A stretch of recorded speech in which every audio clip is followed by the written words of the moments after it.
ताकि यहां सेट हो सके, कोई सवाल घूम के भी आए तो तुम नहीं घूमो। अब चलो साहब आ जाओ सभी बच्चे, बोर्ड पे ध्यान दो। सबसे पहले प्यारे बच्चों जो ब्लड होता है, इस ब्लड के दो पार्ट होते हैं। कितने पार्ट होते हैं लाडलू? दो पार्ट होते हैं। सुनना बच्चों, सुनना ध्यान से। सबसे पहला पार्ट है प्लाज्मा। बोलो क्या नाम है बताओ? प्लाज्मा जो है वो सबसे पहला पार्ट है। प से प्लाज्मा, प से 55, तो प्लाज्मा का परसेंट कितना होता है बताओ? 55%। डर सभी को? और दूसरा पार्ट होता है लाडलो रक्त कणिका, ब्लड कार्पल्स या ब्लड सेल्स, और ये कितना परसेंट होता है? तो आप बोलेंगे गुरुजी ये तो 45% होता है। राइट सभी को? यस गुरुजी। उसके बाद बच्चों ये रक्त कणिका कितने प्रकार की होती है? 3 प्रकार की। पहली आप बोलेंगे आरबीसी, दूसरी बोलेंगे आप डब्ल्यूबीसी, और तीसरी बोलेंगे आप बताओ क्या? प्लेटलेट्स। बोलो डन है सभी को? तीसरी क्या बोलेंगे? प्लेटलेट्स। हो गया क्लियर? यस बच्चों। अब समझो प्लाज्मा की बात करेंगे तो जो प्लाज्मा होता है, ध्यान से सुनना बच्चों, इस प्लाज्मा का कलर कैसा होता है? तो ये आपको हल्का पीला दिखाई देगा, हल्का पीला दिखाई देगा प्लाज्मा का कलर। और वो क्यों दिखाई देगा?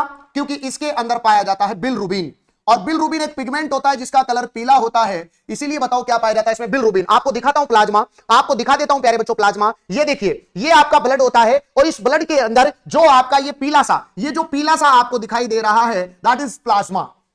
ये क्या होता है? प्लाज्मा होता है जो आप सभी के सामने हार्मोन का परिवहन करता है, पोषक तत्व जो भी आप खाते हैं उनका परिवहन करता है, अपशिष्ट पदार्थ जो होते हैं उनका परिवहन करता है, हमारी बॉडी में ब्लड प्रेशर और जल का संतुलन बनाए रखने का काम करता है। मतलब सब दुनिया के जितने भी काम होते हैं सब बताओ कौन करता है? प्लाज्मा करता है। तो प्लाज्मा क्या करता है? जितने भी पदार्थ होते हैं उन सभी का क्या करता है बताओ? परिवहन करता है। याद रखना प्यारे बच्चों, हल्का पीला कारण है बिलरुबिन की उपस्थिति, क्योंकि बिलरुबिन एक प्रकार का पिगमेंट होता है जिसका कलर पीला होता है। कैसा होता है? पीला होता है। समझ में आ गई? ये क्या करता है? पदार्थों का परिवहन करता है। ये सवाल भी आया हुआ है पटवारी 2013 में है। तो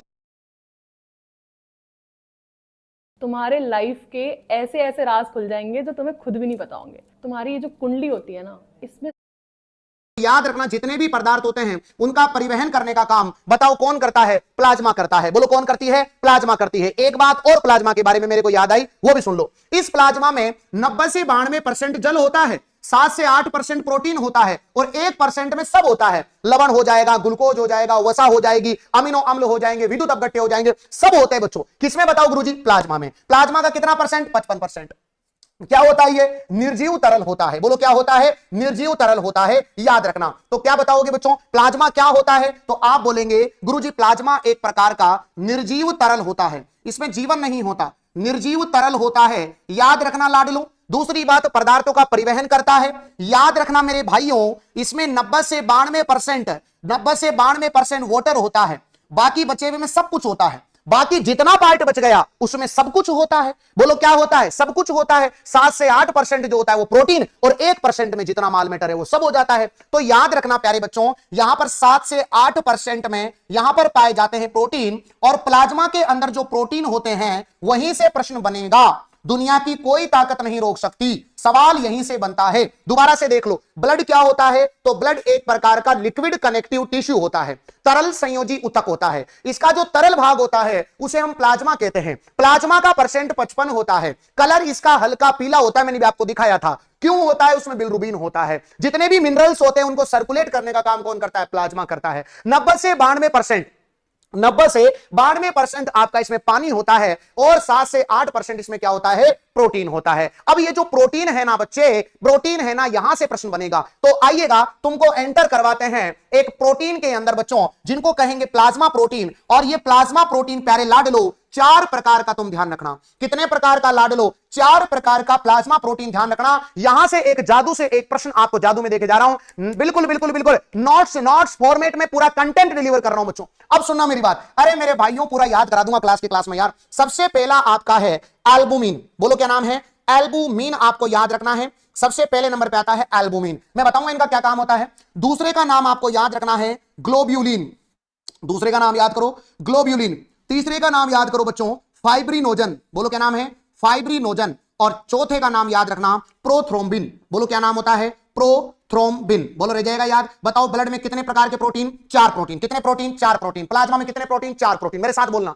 सबसे पहला है एल्बुमिन। एल्बुमिन का काम क्या होता है? तो एल्बुमिन का शॉर्टकट काम याद कर लेना मेरे प्यारे भाइयों, कुछ याद नहीं करना। हमारे ब्लड में एक हमारा आपको पता है ब्लड जो होता है वो एक प्रकार का कोलोइड सॉल्यूशन होता है। अब गुरुजी हम तो कोलोइड भी नहीं जानते, तो किसने कहा आप कोलोइड जानो? कोलोइड जब पढ़ाऊंगा आपको केमिस्ट्री में, तब पढ़ाऊंगा ना। ब्लड एक प्रकार का कोलोइड विलियन होता है। आपको नाम सुने हो तो कभी, एक कोलोइड होता है, एक निलंबन होता है, तो कोलोइड होता है। समझ में आ गई मेरी बात? कोलोइड होता है। बोलो सही है? यस गुरुजी। तो आपकी बॉडी के अंदर आप बोलते हैं ब्लड कोलोइडिक, कोलोइडल ऑस्मेटिक प्रेशर, आपने कभी सुना हो तो, ब्लड कोलोइडल ऑस्मेटिक प्रेशर, अर्थात हमारी बॉडी में हमारा जो ब्लड होता है, इस ब्लड का एक खुद का प्रेशर होता है और उसको कहा जाता है परासरण दाब। बोलो क्या कहा जाता है? परासरण दाब। अर्थात बच्चों ऑस्मेटिक प्रेशर, परासरण दाब का नियमन या रेगुलेशन ये करता है एल्बुमिन, और ये होता है बच्चों, आप सभी ने नाम भी सुना होगा, डाटा भी सुना होगा, 28 से लेकर के 32 mmHg, ये हमारा होता है BCOP। BCOP मतलब B मतलब ब्लड, C मतलब कोलोइडल, O मतलब ऑस्मेटिक, P मतलब प्रेशर। तो ब्लड में जो, अरे कुल मिला के इतनी सी बात याद रख लो कि गुरुजी परासरण दाब का नियमन कौन करता है? एल्बुमिन करता है। कौन करता है? एल्बुमिन करता है। जो दाब होता है 28 से लेकर के 32, इसको बनाए रखने का काम, इसको रेगुलेट करने का काम, इसको क्लियर करने का काम कौन करता है बच्चों? एल्बुमिन करता है। फिर बच्चों दूसरा है ग्लोबुलिन। ग्लोबुलिन का काम क्या होता है? तो हमारी बॉडी में एंटीबॉडी बनाना। आप सभी ने सुना भी होगा एंटीबॉडी बनाना, 5 प्रकार की एंटीबॉडी होती है, पढ़ाऊंगा आपको मैं कल सब वो। तो ग्लोबुलिन का काम क्या होता है? एंटीबॉडी, इम्यूनिटी बढ़ाना। इम्यूनिटी बढ़ाना, इम्यूनिटी बढ़ाने का काम कौन करता है? ग्लोबुलिन करता है। प्रतिरक्षा तंत्र का विकास, इम्यूनिटी बढ़ाने का काम कौन करता है? ग्लोबुलिन करता है। जबकि बच्चों इन दोनों का काम क्या होता है? इन दोनों का काम होता है रक्त का थक्का बनाना, ब्लड का क्लोटिंग करना। रक्त का क्या बनाना? थक्का बनाना। इन दोनों का काम होता है, बोलो याद रह जाएगा क्या? फटाफट बोलो, ब्लड, इन दोनों का काम क्या होता है? रक्त का थक्का बनाना। फटाफट मेरे साथ एक बार रिकॉल तो करना पड़ेगा प्यारे बच्चों, क्योंकि कंटेंट ही ऐसा है, रिकॉल नहीं करोगे तो मजा कैसे आएगा? सबसे पहले ब्लड, लिक्विड कनेक्टिव टिश्यू।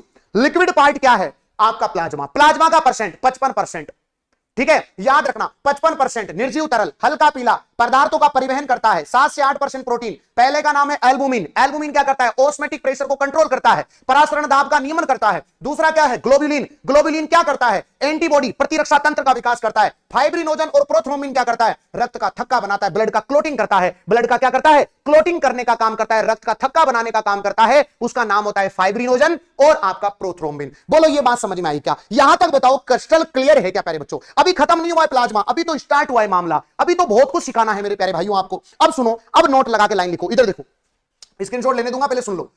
शरीर में सबसे ज्यादा, ब्लड में सर्वाधिक कौन सी प्रोटीन होती है? ब्लड में सर्वाधिक कौन सी प्रोटीन होती है? तो ब्लड में जो सर्वाधिक प्रोटीन होती है, जो ब्लड में सबसे ज्यादा प्रोटीन होती है, उसका नाम आपको याद रखना है एल्बुमिन। बोलो कौन सा है बताओ? एल्बुमिन। ये आपको पहला पॉइंट ध्यान रखना है। ब्लड में जो सबसे ज्यादा जो प्रोटीन पाई जाती है, मैक्सिमम जो प्रोटीन होती है हमारे ब्लड में, उसका नाम क्या होता है? एल्बुमिन होता है। समझ में आ गया? ये पहला पॉइंट है। दूसरा पॉइंट ध्यान रखना। दूसरा पॉइंट क्या ध्यान रखोगे? आपको प्यारे बच्चों जो प्लाज्मा होता है, इस प्लाज्मा के अंदर से अगर मैं रक्त का थक्का बनाने वाला प्रोटीन, ब्लड का थक्का बनाने वाला प्रोटीन, बोलो कौन सा है? फाइब्रिनोजन। इस फाइब्रिनोजन को धक्कोदार बाण खाट इसको फ्री कर दिया तो वो बन जाता है सीरम। सिर में लगाने का नहीं है रे, याद रखना। तो अगर प्लाज्मा में से अगर मैं फाइब्रिनोजन को अलग कर दूंगा, तो फाइब्रिनोजन को अलग करने पर क्या बनेगा? तो उसका नाम है सीरम। प्रश्न आ जाता है यहां से, अर्थात प्लाज्मा रहित, अर्थात फाइब्रिनोजन रहित ब्लड को ही हम क्या कहते हैं? सीरम कहते हैं। अर्थात सीरम क्या है? तो ऐसा ब्लड, ऐसा प्लाज्मा, ऐसा ब्लड जिसमें फाइब्रिनोजन हो ही नहीं, वही बताओ क्या कहलाता है? सीरम कहलाता है। बात समझ में आई क्या? अरे बोलो बात समझ में आई क्या? जी गुरुजी बात तो क्लियर समझ में आ गई। तीजो पॉइंट देखो, तीजो पॉइंट, तीजा पॉइंट क्या है? हम समझ रहे हैं एंटीकोगुलेंट, अर्थात प्रतिस्कंदक। प्रतिस्कंदक क्या होते हैं? जो रक्त को जमने से रोकते हैं, जो रक्त को जमने से रोकते हैं। रह जाएगा याद? ब्लड को जो जमने से रोकते हैं, रोकते हैं, जो ब्लड को जमने से रोकते हैं। देखो जमाने वाले तो कौन है? फाइब्रिनोजन और प्रोथ्रोम्बिन, लेकिन जमने से कौन रोकते हैं? वो क्या कहलाते हैं? प्रतिस्कंदक। जो रक्त को, अभी ठंड हो गई, ठंड हो गई, ठंड हो गई, तो ऐसा थोड़ी है कि रक्त जम जाएगा, नहीं जमेगा। रक्त को जमने से कौन रोकेगा? तो भगवान ने सॉफ्टवेयर डाल रखा है। क्या डाल रखा है? सॉफ्टवेयर। अब बस वही सॉफ्टवेयर अपने को पढ़ना है। यहां से प्रश्न आया हुआ है, सुन लीजिएगा मेरे प्यारे भाइयों। रक्त को जमने से कौन रोकेगा? कुल मिलाकर के जो ये दोनों प्रोटीन मैंने लिखे हैं, इनका ऑपोजिट काम कौन करेगा? ये थक्का बनाएंगे और वो थक्का बनने से रोकेगा, रक्त को जमने से रोकेगा। उनको क्या बोलेंगे? प्रतिस्कंदक, एंटीकोगुलेंट बोलेंगे। अब इसमें भी दो याद रखना। एक का नाम याद करना प्राकृतिक, जिसको कहा जाता है नेचुरल, है बच्चों। एक का नाम होता है नेचुरल, एक का नाम होता है आर्टिफिशियल। आर्टिफिशियल मतलब हो गया कृत्रिम। समझ में आ गई? प्राकृतिक रूप में, प्राकृतिक रूप में मेरे भाइयों, प्राकृतिक रूप में एक तो याद रखना हिपेरिन। और हिपेरिन जो होता है ये रक्त को जमने से रोकता है, और ये किसमें होता है? मानव में, अर्थात हमारे ब्लड में पाया जाता है हिपेरिन, जो कि क्या करता है बताओ, ब्लड को जमने से रोकता है। बोलो कौन? हिपेरिन ब्लड को जमने से रोकेगा, यह प्रतिस्कंदक होता है। आपको दूसरा नाम और बता दूं, उसका नाम है हिरुडीन।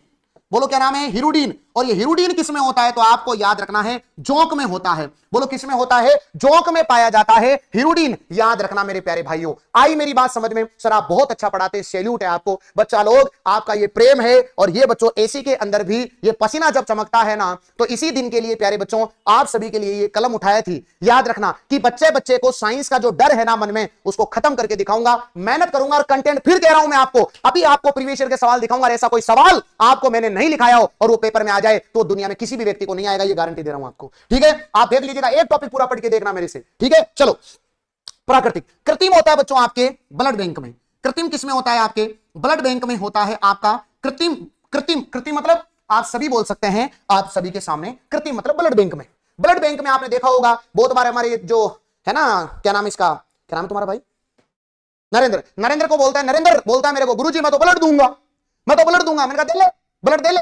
तो जो ब्लड देता है, तो ऐसा नहीं कि डॉक्टर साहब उस थैली को, ब्लड वाली थैली को लेकर आराम से घूम रहे हैं, हा कोई टेंशन नहीं है, नहीं बच्चों, नहीं। याद रखना मेरे प्यारे भाइयों, वेरी वेरी इंपॉर्टेंट है कि जो ब्लड बैंक होता है इसके अंदर फिक्स होता है, टेम्परेचर रखना पड़ता है। जो ब्लड बैंक का टेम्परेचर होता है वो लगभग बच्चों 4.4 डिग्री सेंटीग्रेड, या फिर बच्चों याद रखना 40 फ़ारेनहाइट होता है। 4.4 डिग्री सेंटीग्रेड या फिर 40 फ़ारेनहाइट ब्लड बैंक का टेम्परेचर होता है। याद रखना, आप जाना कभी कभी ब्लड बैंक में, ठंडा ठंडा कूल, वो कूल इसलिए लगता है क्योंकि लगभग 4 डिग्री सेंटीग्रेड टेम्परेचर होता है ब्लड बैंक का। आप किसी भी ब्लड को लगभग 42 दिनों तक आप उसको ब्लड बैंक में सेफ रख सकते हो, बाकी उससे पहले आपको चढ़ाना ही पड़ेगा। समझ में आ गई मेरी बात? लगभग बच्चों आप सभी के सामने कितना, मिनिमम 21 दिन और मैक्सिमम आपको 42 दिन तक आप उस ब्लड बैंक में उसको क्या रख सकते हो बताओ, ब्लड को सेफ रख सकते हो।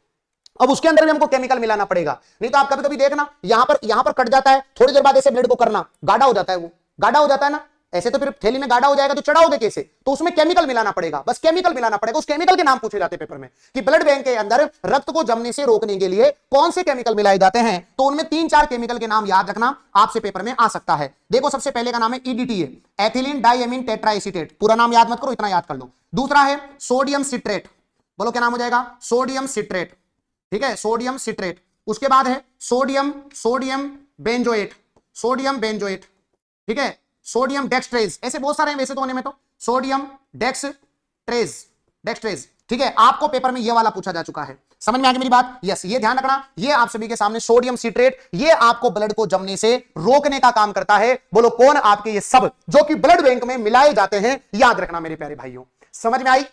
डन सभी को? यस, ब्लड बैंक में रक्त को जमने से रोकने के लिए सब मिलाए जाते हैं ताकि रक्त जमे नहीं। लेकिन बच्चों और कौन होता है जो रक्त को जमने से रोकता है? तो अगर कोई आपको तत्व पूछ ले, तत्व ध्यान से समझना बच्चों, रक्त का थक्का, ये तो समझ ही गए होंगे आप सभी विद्यार्थी, तो ये रक्त को जमने से रोकते हैं। स्क्रीनशॉट ले लीजिएगा, इंपॉर्टेंट सेगमेंट है प्यारे बच्चों, ये इंपॉर्टेंट सेगमेंट है।